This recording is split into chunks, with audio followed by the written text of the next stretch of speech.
안녕하십니까, 건물병원입니다. 이 시간은 단열재 종류와 특성 그리고 공사 방법에 대해서 살펴보겠습니다. 단열재 종류는요, 제가 오늘 설명해 드릴 수 있는 것은 경질 우레탄 폼 보드가 있고요, 스티로폼 비드법, 그리고 압출 보드, 이거 이제 아이소핑크라고도 합니다. 그 다음에 PF 보드, 페놀폼 보드라고 합니다.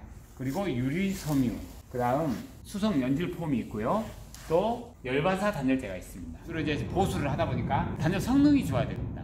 집에 내부를 많이 차지할 수 없지 않습니까? 그래서 가능하면은 단열 성능이 좋은 거, 물론 단열 성능으로 보면은 경질 우레탄 폼하고 압출 보드하고 PF 보드가 비슷합니다. 단단하고 단열 성능 좋고, 그 다음에 마감이 쉽고, 이런 어떤 그 특징을 가지고 있습니다. 경질 우레탄 폼이. 그래서 제가 이제 이걸 쓰는 거고요. 자기 그 공사 어떤 여건에 따라서 선택할 수 있습니다.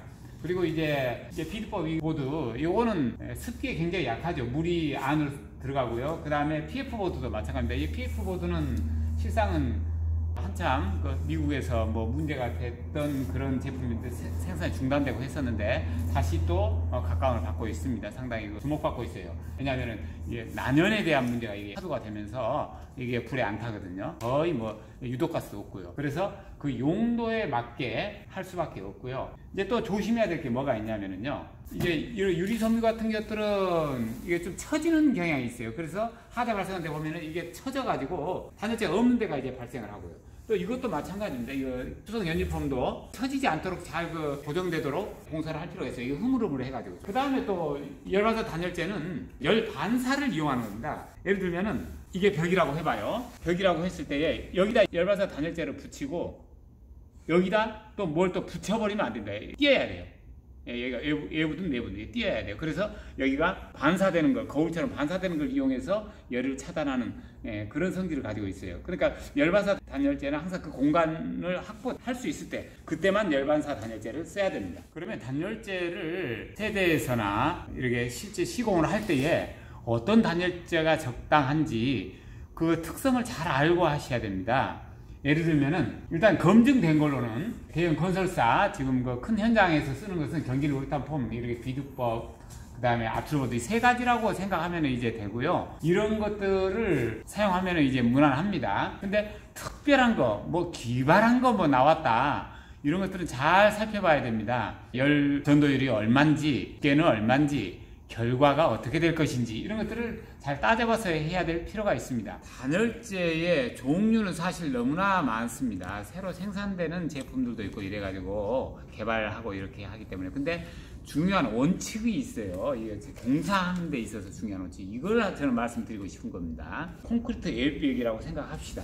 여기다가 외단열을 할 때에 붙이지 않습니까? 그러면은 딱 이렇게 밀착해서 붙이면 좋은데, 밀착해서 이제 붙이는 방법은 뭐냐면은 콘크리트 타설할 때 그 안에 거푸집에다가 이 단열재를 넣고 타설했다. 그러면 이제 안에 이제 그 대류가 일어나지 않겠죠. 근데 나중에 공사를 이렇게 붙여서 한다 그러면은 이게 뜨게 돼요. 그렇게 하면은 1층부터 쭉 최상층까지 다 이 중간이 다 연결되어 있는 겁니다. 굴뚝처럼. 그래서 이 안에서 대류가 엄청 세게 일어납니다. 그래서 그런 것을 막기 위해서 외단열 할 때는 꼭 한 장 한 장마다 다 띄어서 그 사이사이에 우레탄 폼으로 여기 뒷벽까지 채워서 대류가 일어나지 않도록 하는 거, 이게 굉장히 중요하다고 봅니다. 이런 하자가 꽤 많이 있습니다. 그리고 이제 밖에다 할 때는 이거를 못을 콘크리트 무슨 뭐 그 칼부럭이나 앙카를 박아도 상관없습니다. 밖에다 할 때는요. 왜냐하면 열 전도가 콘크리트로 이제 옹벽으로 됐을 때에 옹벽에서 이게 다 소화가 되지 않습니다. 그래서 총량으로 따져가지고 뒤에 이제 이게 결로가 안 생기고 단열이 되는 거기 때문에. 근데 이게 만약에 내부다, 이쪽이 내부예요, 이쪽이 바뀌고, 그럴 때에 이거 붙일 때는요, 이때는 이게 앙카를 받거나 또 뭐 칼브를 받거나 하면은 문제가 돼요. 못을 타고 냉기가 이쪽으로 들어와서 거기에서 곰팡이가 발생하고 그게 점점 번지고, 이렇게 됩니다. 그러니까는 내단열 할 때는 이게 앙카를 박으면 안 된다라고 하는 거. 그리고 이제 또 다루기를 사용해서, 예를 들어서 또 위에서 봤을 때 다루기가 이렇게 있고, 다루기도 쭉 이렇게 3cm 간격이나 이렇게 해놓고 그 사이에다 단열재를 넣었다. 그러면은 이게 또 어려움이 뭐가 있냐면요, 이거는 단열이 안 된다고 생각해야 되는 거죠. 그래서 이제 이런 식으로 밖에다 이렇게 할 수밖에 없는데요, 이렇게 되면은 다루기를 이렇게 사용하게 되면은 단열재 있고 그 다음에 또 다루기 있고 이렇게 하게 되면은 나중에 이제 마감하기는 좋아요. 집 내부에 이만큼 30mm의 집 전체가 한 바퀴 뺑 돌아서 30mm 두께만큼 집이 좁아지는 거죠. 가능하면은 이게 아니고 이거 단열재 붙이고 그 다음에 바로 석고보드를 붙이는 이런 방식으로 하는 것이 좋지 않겠느냐 이렇게 보여집니다. 그러면은 제가 이제 주로 쓰는 단열재는 경질 우레탄 모드를 씁니다. 뭐 여기에서 뭐 저한테 무슨 뭐 커피 한 잔도 안 사지만은 이게 여러 가지 몇 가지 면에서 좋아요. 이게 불에 좀 강하고요. 그다음에 단단하고 그다음에 공사할 때 열을 사용해야 되는 경우가 있어요. 그때도 좋고 단열 성능도 이거하고 그다음에 압출보드하고 PF보드가 비슷합니다.